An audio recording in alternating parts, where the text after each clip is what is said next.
ভাইরে, অস্ট্রেলিয়াকে কুত্তামার মেরে প্রথমবারের মতো ওয়ানডে সিরিজ জিতল বাংলাদেশ। দ্বিতীয় ওয়ানডেতে বাংলাদেশের জয় 5 উইকেটে।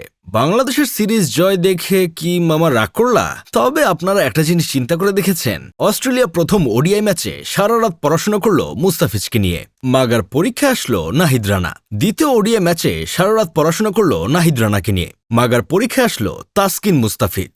শুধু তাই না, প্রথম ওডিআই ম্যাচে সারা রাত পড়াশোনা করলো লিটন দাসকে নিয়ে, অথচ পরীক্ষা আসলো মোসাদ্দেক সিলেবাসের এক কোনায় ছিল। অস্ট্রেলিয়া পাত্তাই দেয় নাই, ভেবেছিল 4 বছর যে প্রশ্ন একবারও আসেনি সেটা এবারও আসবে না। মাগার প্রশ্নে মোসাদ্দেককে দেখে লিচুর 2টা বিচি লক হয়ে গিয়েছিল। দ্বিতীয় ওডিআই ম্যাচে সারা রাত পড়াশোনা করলো মোসাদ্দেককে নিয়ে, মাগার পরীক্ষা আসলো সৌম্য সরকার, অথচ সৌম্য সরকারের সিলেবাসে থাকার কথা ছিল না। এখন আপনারাই বলেন, পরীক্ষায় প্রশ্ন যদি কমন না পড়ে তাহলে কি পাশ করা সম্ভব? এটা কি স্কুলের পরীক্ষা যে স্যারের কাছে প্রাইভেট পড়লে খাতায় যা তা লিখলেও অটোমেটিক পাশ করা যায়? খুব আফসোস হচ্ছে অস্ট্রেলিয়ার অবলা প্লেয়ারদের জন্য। কত আশা করে বাংলাদেশে এসেছিল, ভেবেছিল বাংলাদেশে এসে পুরান ঢাকার হাজির বিরিয়ানির সাথে বিউটির লাচ্ছি খাবে। মাগার কে জানতো খাসির বিরিয়ানির বদলে সান্ডার বিরিয়ানি খাইয়ে আমাশার রোগী বানিয়ে দিবে। মুস্তাফিজ ও তাসকিন অস্ট্রেলিয়া প্লেয়ারদের সাথে যে অমানবিক আচরণ করেছেন সেটা সহ্য করার মতো না। গ্যালারিতে বসে থাকা এত দর্শকদের সামনে এইভাবে ট্রাউজার খুলে দেওয়া সত্যি খুব অন্যায় হয়েছে। শুধু ট্রাউজার খুলে থেমে থাকেনি, তেল ভ্যাজলিনবিহীন আইকওয়ালা বাঁশ থেকে শুরু করে তাল গাছ, সুপারি গাছ সবই তাদের নাদুস কাঠালে প্রবেশ করিয়েছে। আমি এতে তীব্র নিন্দা ও সমবেদনা জানাই। বাংলাদেশ অস্ট্রেলিয়াকে কি পরিমাণ লজ্জায় ফেলেছে সেটা আপনাদের বলছি। ওয়ানডেতে নিজেদের ইতিহাসে প্রথমবার 0 রানে 3 উইকেট হারিয়েছে অস্ট্রেলিয়া। ওয়ানডেতে তৃতীয়বার অস্ট্রেলিয়ার 2 ওপেনারই 0 রানে ফিরেছেন। প্রথমটি 2006 সালে দক্ষিণ আফ্রিকার বিপক্ষে, পরেরটি 2022 সালে পাকিস্তানের বিপক্ষে। 0 রানে ফিরেছেন অস্ট্রেলিয়ার ওপেনার ম্যাথিউ শর্ট। এ নিয়ে সর্বশেষ 3 ওয়ানডেতেই 0 রানে ফিরেছেন তিনি।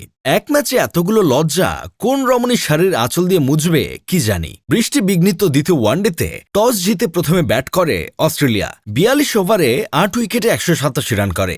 ডাকওয়ার্থ লুইস পদ্ধতিতে বাংলাদেশের সামনে 192 রানের লক্ষ্য দাঁড়ায়। রান তারায় শুরুতে ধাক্কা খেলেও দ্রুতই ম্যাচের নিয়ন্ত্রণ নিজেদের হাতে নেয় টাইগাররা। দলের ইনিংস মেরামতের দায়িত্ব নেন সৌম্য সরকার ও নাজমুল হোসেন শান্ত। তাদের 86 রানের জুটি বাংলাদেশের জয়ের ভিত্তি তৈরি করে দেয়। সৌম্য 42 রান করে বিদায় নেন, পরে শান্ত 41 রান করে সাজঘরে ফেরেন। এরপর লিটন দাস, মোসাদ্দেক হোসেন সৈকত ও তাওহিদ হৃদয় ঠান্ডা মাথায় ব্যাট করে দলকে লক্ষ্যের খুব কাছে নিয়ে যান। শেষ পর্যন্ত 36 বল বাকি থাকতেই জয় নিশ্চিত করে বাংলাদেশ।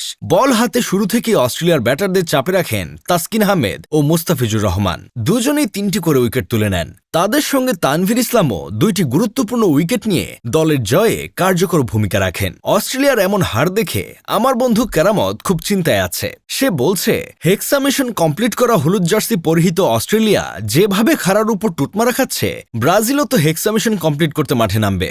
যদিও জার্সি পরিবর্তন হয়েছে বলা তো যায় না, তারপরে যদি খাড়ার উপর টুটমারা খায়। যাই হোক, শেষমেশ আমি গোলাম হোসেন একটা কাজের কথা কই। এই সিরিজ জয় বাংলাদেশের ক্রিকেট ইতিহাসে একটি বড় মাইলফলক হিসেবে বিবেচিত হচ্ছে। 6 বারের বিশ্ব চ্যাম্পিয়ন অস্ট্রেলিয়ার বিপক্ষে প্রথমবার মতো সিরিজ জয়ের এই অর্জন টাইগারদের জন্য অন্যতম সেরা সাফল্য।